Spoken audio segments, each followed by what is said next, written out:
I will work day in and day out. Wake up and smell the coffee. The independence case is a powerful one. Another future's possible, but we've got to fight for it. Order! Hello and welcome to the Debated podcast. As always, I'm your host, Will. And in this episode, I'm delighted to be once again joined by Joe Shepherd, the founder of the United Rural Democrats. Welcome back to the podcast, Joe. Thanks, Will. My pleasure to be here. It's great to have you back on. Now, the first question I'd like to ask is, for those who didn't listen to the previous episode or haven't heard of the United Rural Democrats before, can you just give a kind of overview of what the organisation does and how you came to start it? Absolutely. So we're an organization based in the United States of America that works to help Democrats. The United States is a vast country with a massive urban-rural divide where the cities vote one way and the countryside votes another way. And that's a problem given how our elections have been so contentious over the last few years. So we really need to cool that divide.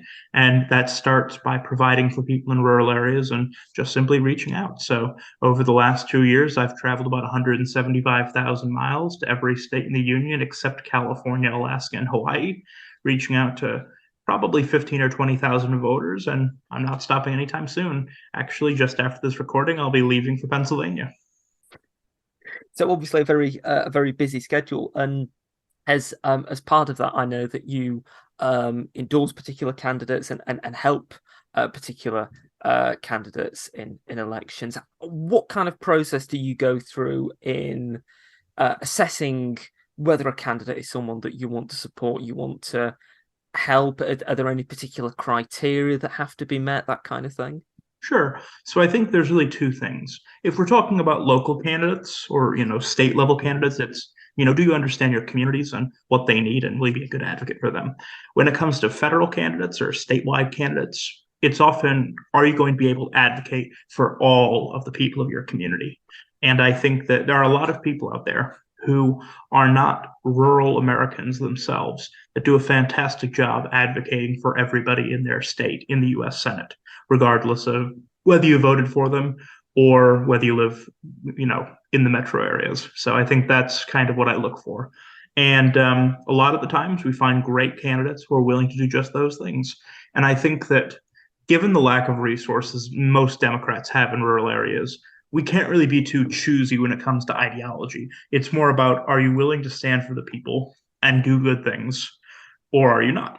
And that's kind of how we choose candidates. Mm-hmm. Absolutely. And of course, a lot of activity for the organisation will have been had over the past few months with the midterm elections. Could you just give us a kind of an overview of what you've been doing during the midterm elections and how successful you feel that they have been for rural Democrats? Of course. So I personally ran a state legislative campaign in the state of Illinois, and we won by a nice margin. But I think nationally, this election was very good for Democrats, although in many areas it was less good for rural Democrats. I think that because of the Supreme Court's decision to overturn Roe versus Wade, which protected a woman's right to an abortion at a federal level, I think that a lot of voters voted Democrat as an act of backlash in primarily suburban and urban areas. However, we did see in some states rural areas moving continually to the right. But in some states, such as Pennsylvania, where I'm going this weekend, we saw a significant movement back towards the Democrats in rural states with great candidates like John Fetterman and Josh Shapiro. So I think that the midterms were very good, considering the fact that the Democrats hold the White House. So I think that's my assessment. It was about as good as we could have asked for. Mm-hmm. Absolutely. And do you feel in these elections that the conspiracy theories around the last presidential election, the 2020 election, do you feel that they have been abated in any degree, or do you feel that they have grown somewhat and perhaps more people are buying into them? What's your sense of how widespread those beliefs are? Well, actually, the candidate we ran against in my election was inspired to run for office because of those conspiracy theories. And that's all he would talk about at the hustings. So, I think my read on it is that the people who believe those conspiracies, first of all, those conspiracies are flat out false and nonsense. But I think the people who believe them, and the rest of us don't. I think the people who believe them are very loud at their beliefs, but I wouldn't say that they are a majority in rural areas or even close to 30%. I think that, there's a saying that, the loudest people often seem like they have the most numbers, but I think really that's just what we have with these conspiracy people. They're very loud, but I don't really see them in most scenarios as getting bigger.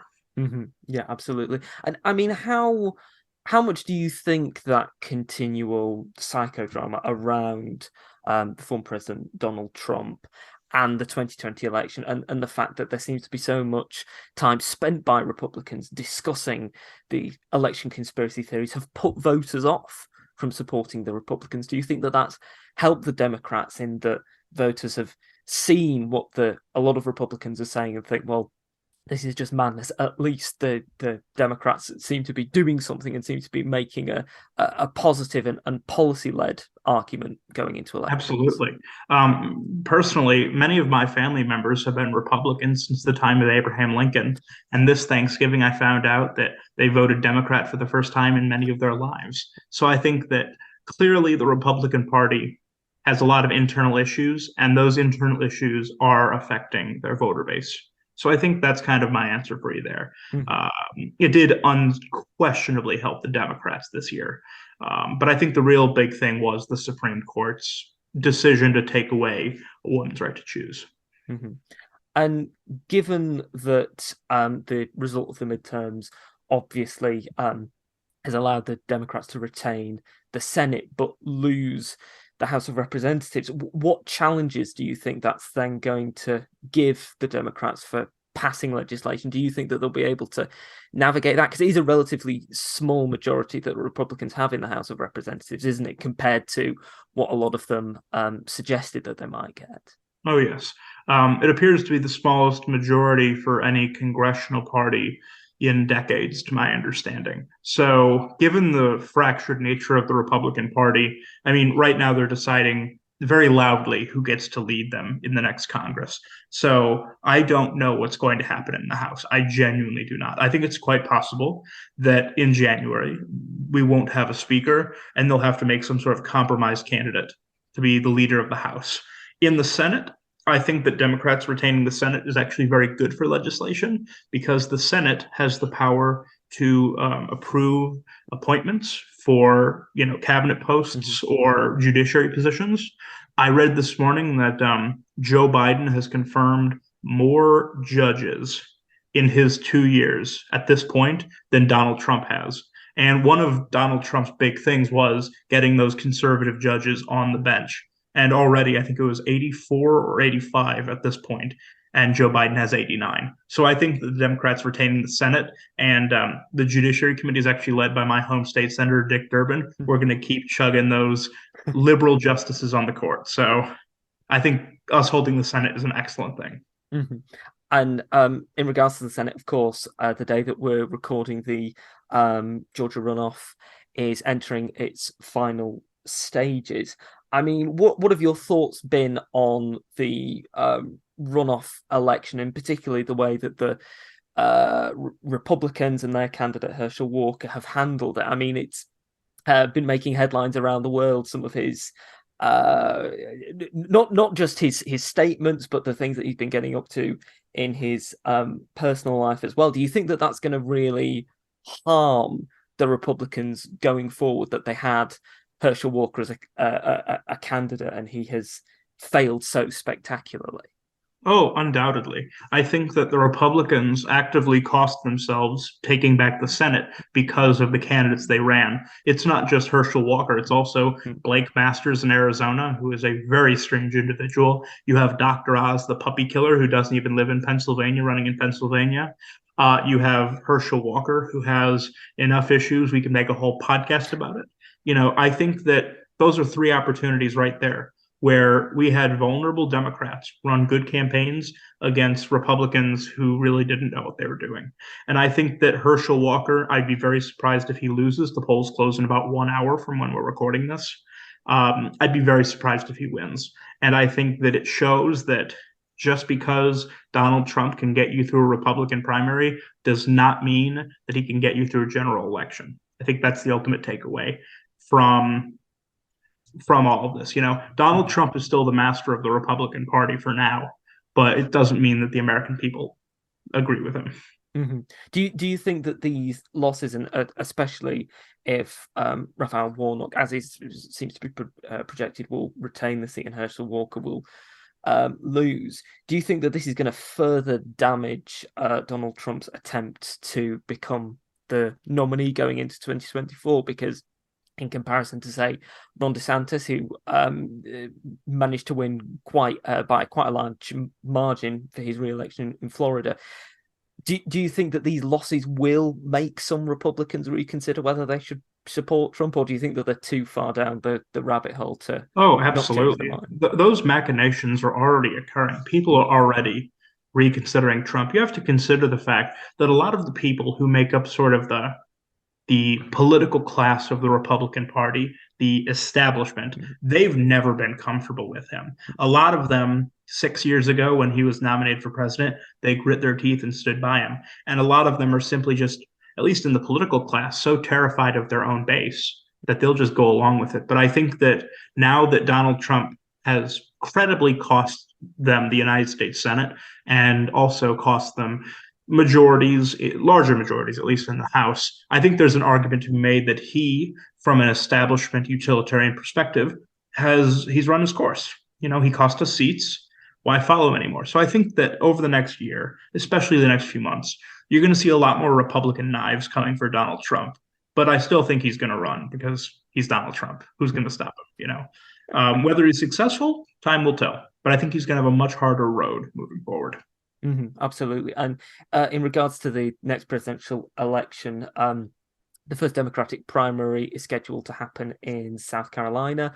What do you think that says about Joe Biden's intentions to run for a second term? Do you think that seems to confirm those intentions? And what do you think that the shift in the primary schedule will have in terms of an overall effect on the tone of the race and the eventual result of it?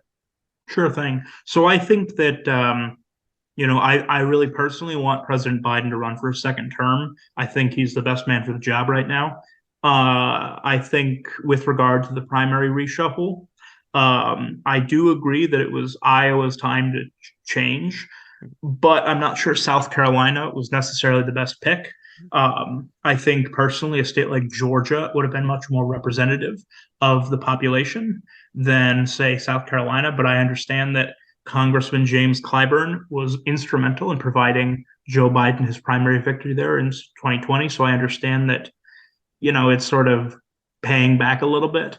I think that the way that they've structured the primaries, saying that we're going to revisit this every few years, I think it makes it a lot easier to sort of handpick successors in the future, because should Joe Biden choose to retire instead of stand at the next election, it'll be much easier because of his closeness with Clyburn and the South Carolina Democratic Party for him to give whoever he wants an early lead in a presidential race. So I think that the fact that they are choosing to sort of get the party to pick new primaries each cycle, I think will make it a little harder for kind of breakout candidates to happen, like Barack Obama in 2008. But time will tell. South Carolina has not given its electors to a Democratic candidate since Jimmy Carter in 1976. So I'm not sure that it's the best candidate to go first, but I completely understand that, it's time to give more diverse voices kind of the first seat at the table as well. So I see both sides to it. Mm-hmm. Absolutely. In terms of just turning to what will remain of the few years before the next presidential election, what kind of policies do you think that the Democrats should focus on in the next couple of years before the presidential election? Where do you think would be the main places that they could focus on that would make voters think, yes, we want to re-elect President Biden, or we want to support the Democrats at least? Where do you think the biggest potential policy wins could be in terms of Sure. possible legislation? So I see sort of two positions on that, because I think that President Biden has had truly an extraordinary couple of years, given the narrow House and the narrow Senate.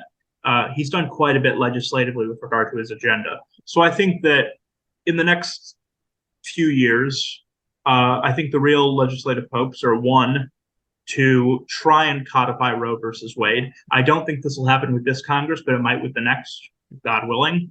I think also one thing that always helps a sitting president, whether they're a Republican or a Democrat, is economic stewardship. So I think that if our Congress continues to do a decent job managing inflation and other things, I think that that's kind of the roadmap for now. Because most of the time with any president, Republican or Democrat, it's generally understood that you get your big stuff done in the first 2 years, because that's normally when you have the largest mandate to do things. So I think now it's just focusing on the results. Our infrastructure bill was massive. It's going to be rebuilding massive parts of this country that have not seen revamps in generations. It's going to be providing a lot of jobs all over the country in every state. And I think that just kind of running on that and running on the fact that we are doing good work for the American people is really what the next Congress should focus on. Just stay the course. Mm-hmm. Absolutely. In terms of America's reputation around the world, obviously, Donald Trump had not perhaps the most positive impact for America on the world stage. How do you think President Biden has handled world events and has represented America on the world stage? Do you think that he's helped restore confidence for the rest of the world in the US? I'd say yes. I know President Macron of France was just here this weekend, and at the first G7 summit in 2021, President Biden told everyone that America's back, and Macron said for how long. I think that, honestly, Joe Biden is probably the best foreign policy candidate we could have, Republican or Democrat right now, because he has 50 years of experience in government and chaired the Foreign Relations Committee in the U.S. Senate for many years. He knows literally half the world when it comes to leaders, and I think that'll help with restoring trust, because many of the people already knew who he was and who was a known quantity before entering the Oval Office. I mean, I believe he was present at Justin Trudeau's christening, if you want to understand how long he's been in American politics. Don't quote me on that one, because I'm not entirely sure, but I think there's some story to that effect. Mm-hmm. Yeah. Obviously demonstrating a great length of service as a public representative.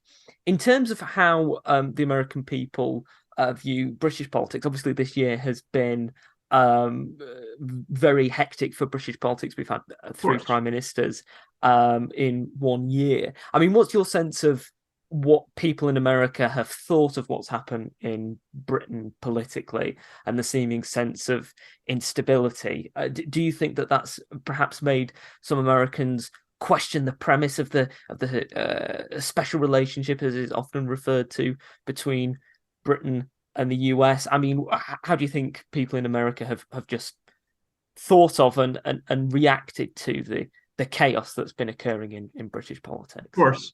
Well, first I'd say, frankly, that I think most Americans don't really think beyond our own borders. Only I believe it's about 40% of Americans even have a passport. But I would say that for those that are paying attention to British politics, it has been a very interesting time to watch. I remember I was actually in the United Kingdom during the indicative votes on Brexit in March of 2019. I was in London when everyone was marching around. And I think that, the British people made their decision with Brexit. That's their decision, not mine as an American. But I do think that what we're seeing now economically in the United Kingdom is the natural contractions that one would see from leaving an economic bloc as the United Kingdom did. And it's obviously made worse by Putin's war in Ukraine. I was just in Portugal a couple weeks ago, and one of the things I noticed was In the immigration line, they have in Europe two sets of lines for immigration and passports. One is for European Union citizens and Swiss people, and that's always way faster. And there's another line for everybody else. And when I was sitting in the queue in Lisbon, I just heard a lot of people from the UK, presumably by the accents, complaining about how their passports are useless these days. So I think that that's kind of the read I would get from an American perspective. I don't think the special relationship has been damaged because every country in the world goes through periods of turbulence. And I think the United Kingdom is just going through one such period. Mm-hmm. Absolutely. In terms of the war in Ukraine and Putin's continued seemingly at times utterly unreadable behavior and the potential of threats of nuclear retaliation at some point, dependent on certain circumstances and dependent on the various threats that President Putin makes or those officials on his behalf make.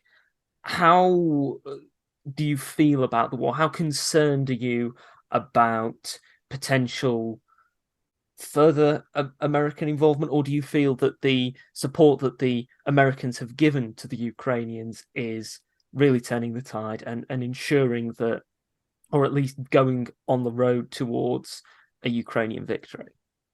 Absolutely. 80 years ago, Franklin Roosevelt said that America must be an arsenal for democracy. And I think we're doing that today. The Ukrainians have been unfairly attacked by a rogue regime.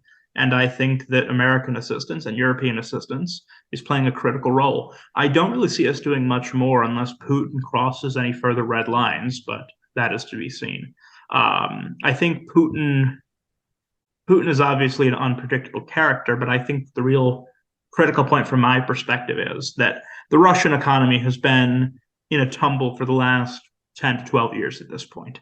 And I think that his power, his regime, is built on that economic stability. And if he doesn't have that anymore, the invasion of Crimea in 2014 was very closely linked with a decline in oil prices that would have obviously greatly damaged the Russian economy and the standard of living of Russian people. So I think that Putin understands that he's kind of on borrowed time and that his strength is the Russian economy's strength. And I think that my read of it is that this illegal invasion of Ukraine is just another distraction from the declining quality of life in Russia. Mm-hmm. Absolutely. And I mean, how much longer do you think that President Putin potentially has being the leader of Russia? Obviously, it's very difficult to determine in situations when a country is ruled by someone who is obviously acting as a dictator as to how long they might remain. But I mean, do you think we're going to eventually see a point where the pressures of the war and as you mentioned, the falling standard of living in Russia eventually force some kind of change of regime and eventually see President Putin exit the world stage? I mean, everything has its endpoint. I'm not really comfortable commenting on this one just because I'm not really sure. When you look up things in the West, especially in the United States, about Vladimir Putin, the first things you'll see online are often, not very well sourced, even slightly conspiratorial things about his health or other things. I don't know, and I'm not going to claim I know. But based on the track record of how history generally plays out with things like this, I don't see this ending well for Mr. Putin. Mm-hmm. Absolutely. Well, we're coming towards the end of the podcast. It's been great to have you on again, Joe. And I have one final question for you. We're coming up to Christmas, to the Christmas season. Christmas is always often associated with giving gifts and receiving gifts. So my final question to you is this. If you had to pick Christmas presents for President Biden and Donald Trump, what Christmas gifts would you pick for both of them? That's a really good question. Okay. So what can you get a man who has everything? So I guess with President Biden, I don't know. I'd probably go up to Wisconsin and get him a nice tub of Wisconsin ice cream. A fun fact, I actually got to meet President Biden last year when he was coming to Wisconsin to pitch the infrastructure program. And they actually shut down the entire city of La Crosse, Wisconsin, so his helicopter could go get ice cream with the governor of Wisconsin. So I think I'd get him some ice cream for the White House. And then President Trump, I would say an empty stocking, but that's cruel. I think I'd give him a nice microphone courtesy of the FBI and DOJ. So I think that's probably what I'd get him. I don't even know I mean, can I give him, the ghosts of Christmas past, Christmas present, and Christmas future? I don't know. I think either the microphone or the ghosts of Christmas past, Christmas present, Christmas future would be entirely appropriate. I feel like, after January 6th, I'm not really sure if we can go the whole Dickensian ghosts route anymore. I think we might be past that. Yeah. But that was a great question. I haven't thought of that one before, to be honest with you. Well, I mean, you gave a great response, and I think that either would be the suggested gifts would be entirely appropriate for both. Thank you once again for coming on the podcast, Absolutely. Joe. If people want to find out more about the United Rural Democrats, where should they go to find out more about? Absolutely. So our website is unitedruraldemocrats.org, and our Twitter is rural_united. I'll repeat that one more time, unitedruraldemocrats.org, and you can find us on Twitter at rural_united. Thank you so much for having me, Will. It's always great to be back. No worries.